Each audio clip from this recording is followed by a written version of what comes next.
Welcome back to Mythbusters. I'm Gokul, I'm Tim. I'm Tanner. and we bust myths or prove them. Alright, so Tim, what myth are we going to do today? Well, this week's myth has to do with hacking into a car's key fob signal so that way we can break into the car. We might be crossing a line here, but I think we should cross it anyways. I agree. So, that's you the excited to that's- hack that's into part some of the cars? job. That's the best part of the job. So can a stranger copy your car, your remote, or your TV signal and transmit that so that way they can hack into it and use it themselves? Wouldn't that be a crime? Maybe, depending on to what extent you did it. It says right, it's a crime. Wait. We can't just go hacking into people's cars. Are you sure? I'm pretty sure.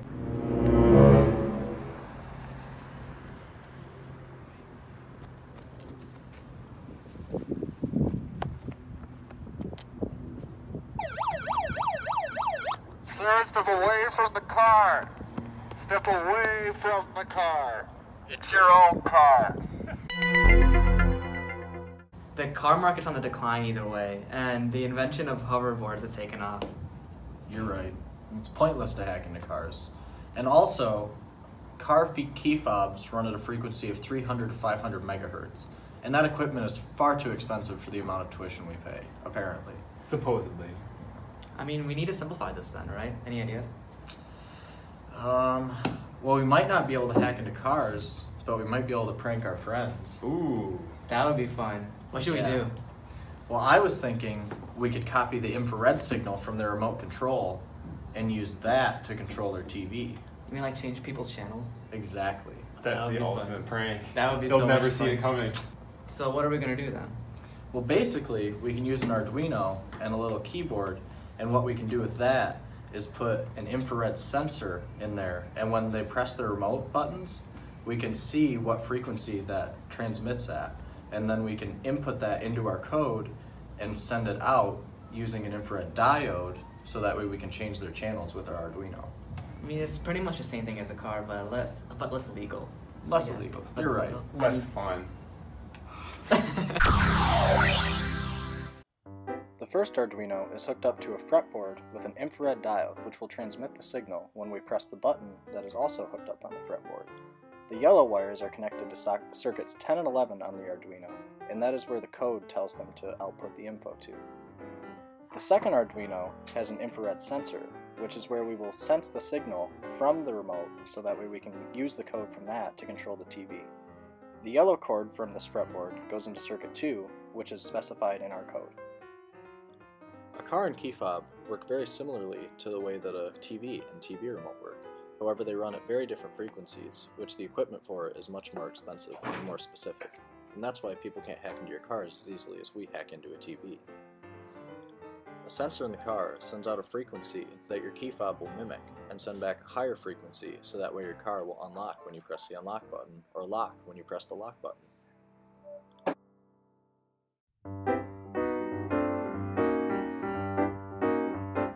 The programming of the Arduino starts with an infrared sensor being placed into the fretboard and it being hooked up to the Arduino. Because TV remotes use infrared signals, which run at a range of approximately 430 terahertz to 300 gigahertz, we need this infrared sensor in order to sense the signal from the remote.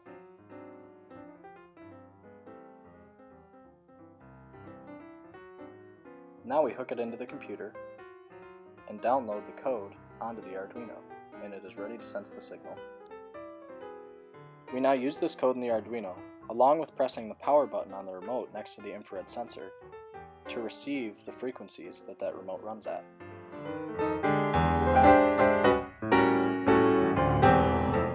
We will now use the numbers that we got from the infrared receiver that came in through the Arduino, and we will plug those into the code for the infrared diode Arduino. This will allow us to transmit at the same signal that the TV remote transmitted at. We will now plug the outputting Arduino into the computer and download the code with these new infrared signal numbers.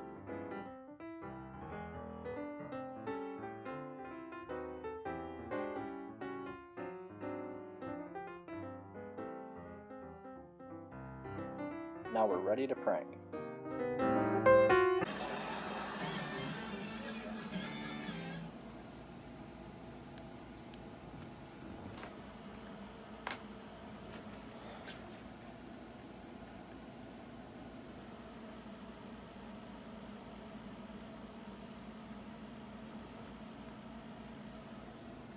vagina and they move.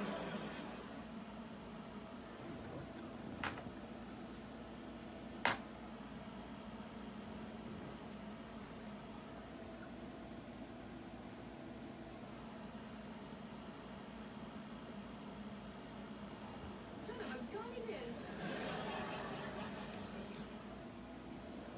Dude, Tanner, your freaking TV's broken.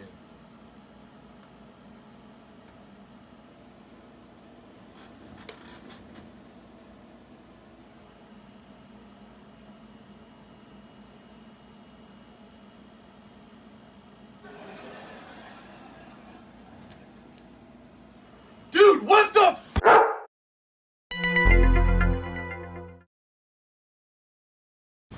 Well, that was fun. Yeah, that was a good time. They never saw that coming.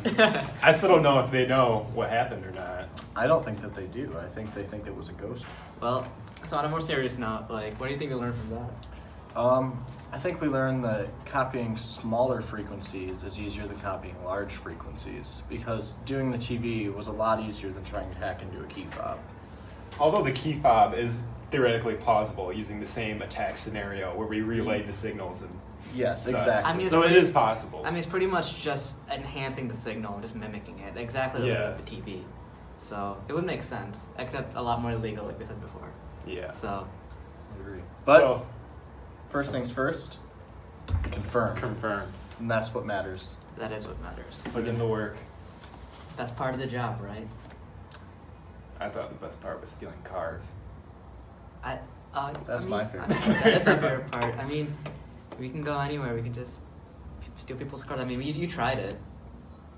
I almost you had didn't it get too. very You almost had far. it, yeah. I almost had it. Considering it was your own car, I was surprised you didn't get it. There's always next year.